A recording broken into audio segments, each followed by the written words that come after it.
Alright guys, we're going to go through today and talk about some of my favorite TRX exercises and why we try to incorporate it into our programs. I got Dewey Nielsen here with us. It's going to be my guinea pig today on these exercises. So we'll get rolling on this right now. Okay, first exercise is one of our favorite hip dominant exercises. Is a shell or supine hip extension leg curl. Really going to focus on trying to raise the hips as he drags the heels in. Really killer exercise, and we really work on pushing out nice and slow. Really going to hit posterior chain here in a big way. So we'll do a few reps. And basically we want to just stay nice and tight and think about the cues we use is the butt's the first thing to come up, the butt and hips come up first, and that's the last thing to come down. Nice. Okay, next exercise is one of my favorite explosive exercises, and one of the reasons we like to use the TRX is it enables some of our larger athletes and some of our weaker athletes to do a lot of explosive drills, especially unilateral like you're going to see here. So we're going to get basically Dewey into a pistol squat, and we're going to work on exploding out of the hole, switching legs in midair, and just controlling tethering with the arms as much as they need. So the stronger you are, the less you're going to need. The weaker you are, maybe larger athletes, you're going to have to rely a little more on the arms. Really works with just great deceleration, obviously, and then like I said, we can offset the load with the upper body on that, so it's a great exercise. Next exercise, one of my favorite core exercises. Basically going to get Dewey with feet in the straps. Not going to try to go too high with it. Going to get in a good plank position. We're going to work on piking up, legs straight, and then we're going to saw back, pushing back, just getting that good range of motion as far as you can. Basically cues, we're going to try to saw back far enough so that the elbows start to get close to underneath the ears as we can.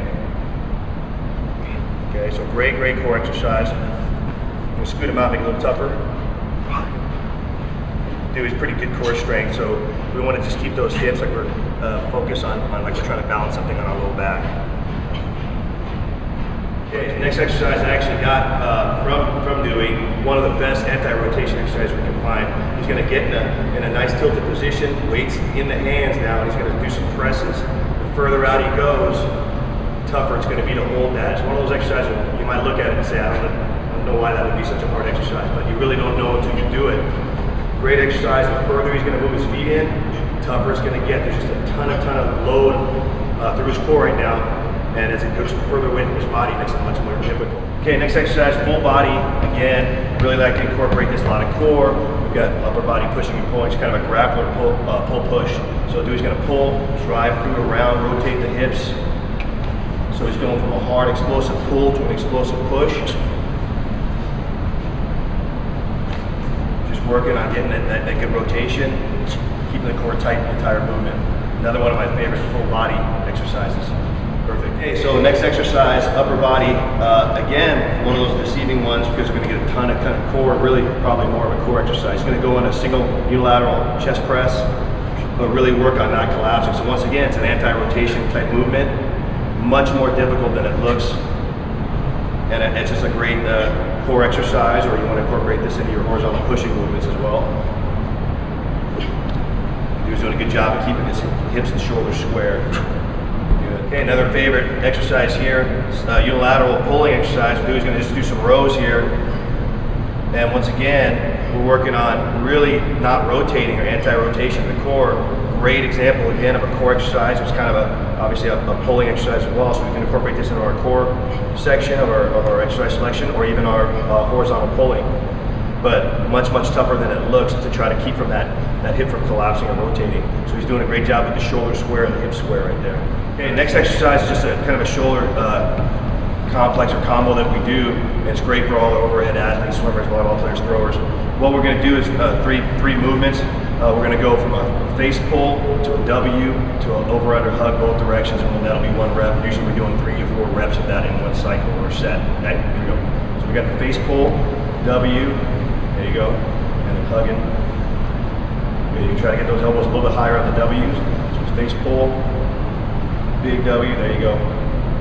Big hug. I like to get the big under the armpit, over the ear hug. Do one more rep so we can see that face pull. Big W, and then 2 big hugs. So you can see that's a 3-rep set, but really 9 reps there if we look at that. Okay, next exercise, explosive again, upper body explosive exercise, but we can't discount core again. Basically on everything we do on the TRX, that core is going to get engaged. So when we got the feet in, so we're elevating, making it a little tougher push up, and it's going to be unstable. So the dude's just going to do some explosive push-ups, driving off the floor, and then maybe try to do some claps. We can make this as tough as we want. We can go from regular explosive, there you go, relax. Explosive to claps and touching the ears, touching the chest and so forth. So it just depends on the level of strength you have with your clients or athletes. Next exercise, this is a huge one of our metabolic exercises that we use in time sets and circuits and things like that, is really, and once again, it's an advanced exercise because we're really doing a burpee on one leg. So we're doing 3 burpees with the rear foot elevated. So really relying on the right leg here to do the work. On the left leg is putting some load into that strap. Tough, tough, tough exercise. And then obviously you switch legs after whatever time set or rep set you have. Okay, we got another exercise here. It's an explosive full body exercise, but it's really, I would say it's probably going to be more of a core exercise than anything, because when we got the stabilization, when he comes down off this jumping push-up, it's going to be tremendous on the entire body.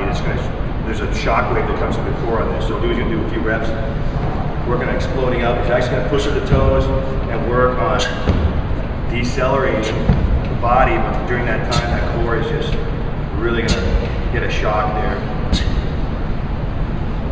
Good, perfect. Okay, another exercise, posterior chain, which we really like to target with the TRX. Just a back extension, but what I'm going to have Dewey do is really try to work his feet underneath, so he's got a lot of load on there, and he's going to explode out of there, really get the hips through on this movement. We'll do a few reps. So you really want to pop the hips through. Just fire everything posterior chain, including shoulders as well. So, all right, so another one of my favorite exercises is basically a spin on the regular old row with the TRX. And what we do is we set the anchor up flush against the wall, and then we'll put our feet up, and depending on your strength level, you can decide how high to put those feet. And as we call it, a hinging row. So basically feet up, let the hips sink in a good range of motion pull.